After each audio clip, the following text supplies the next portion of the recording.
Au travers de cette vidéo, nous allons vous accompagner dans la pose de produits Roblin, fabricant français de hottes de cuisine. Nos plafonniers se fixent à une hauteur de 1,5 m maximum du plan de cuisson. L'extraction de l'air se fera selon la configuration de la cuisine, soit en mode évacuation extérieure, soit en mode recyclage. Les règles d'installation sont valables pour Aqua, Confidence, High Confidence, seules les dimensions sont différentes. Voici les outils et la fourniture nécessaires pour effectuer la pose. Après avoir découpé selon les dimensions d'encastrement, adaptez l'épaisseur de votre faux plafond en sachant que les pinces ont un serrage compris entre 45 et 55 mm. Pour commencer, ouvrez le cache de la hotte et retirez les filtres à graisse. Ensuite, retirez à l'intérieur de la hotte les 4 boulons qui maintiennent le moteur à la hotte à l'aide d'une douille ou d'une clé de 8 mm.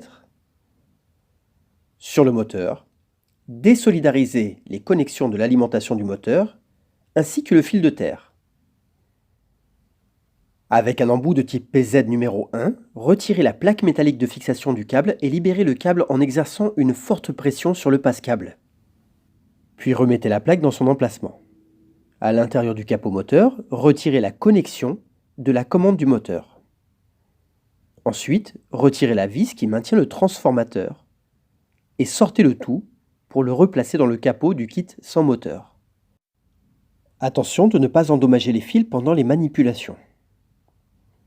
Enfin, rebranchez toutes les connexions. L'alimentation électrique et la commande du moteur se feront à partir de la hotte. Il faut maintenant assembler les éléments du moteur. Si la gaine qui relie la hotte au moteur est rigide, utilisez la collerette rectangulaire.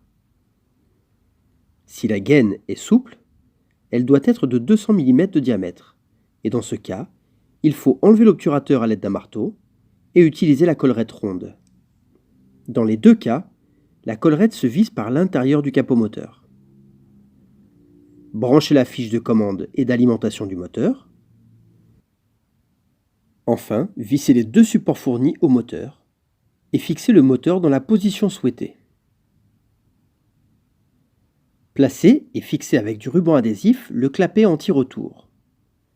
Attention, le clapet a un sens. Il faut toujours le positionner à la perpendiculaire du sol afin qu'il ne s'ouvre pas par gravitation à l'arrêt du moteur. Préparez la gaine de façon à ce qu'elle soit tendue en position finale sans angle brut, puis fixez la gaine à la collerette à l'aide d'un collier.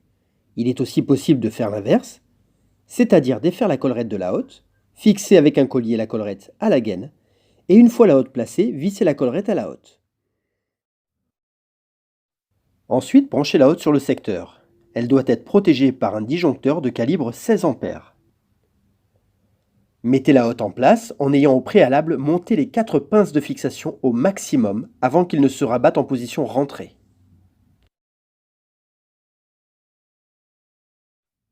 Vous pouvez maintenant fixer la hotte en serrant les 4 pinces de fixation à l'aide d'un tournevis de type PZ numéro 2. N'utilisez pas la visseuse, sous peine d'endommager les pinces.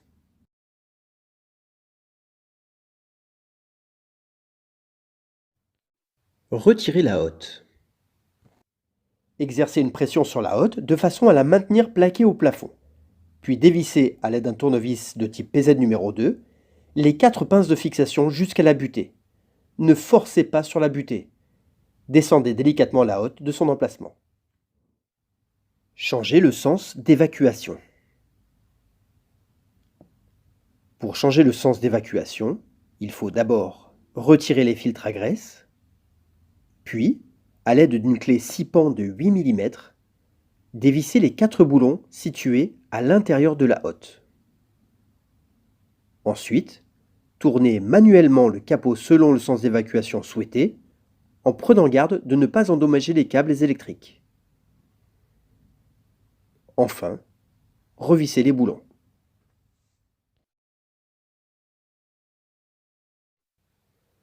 Fixez la hotte sur le plancher supérieur. Pour la fixation directe sur le plancher supérieur, il est recommandé d'utiliser des tiges filetées de 8 mm, des rondelles et des écrous freins. Si vous n'avez pas d'écrous freins, Mettez des écrous renforcés par des contre-écrous. Retrouvez ces tutos sur le site roblin.fr ou contactez le service technique au 01 30 28 94 00.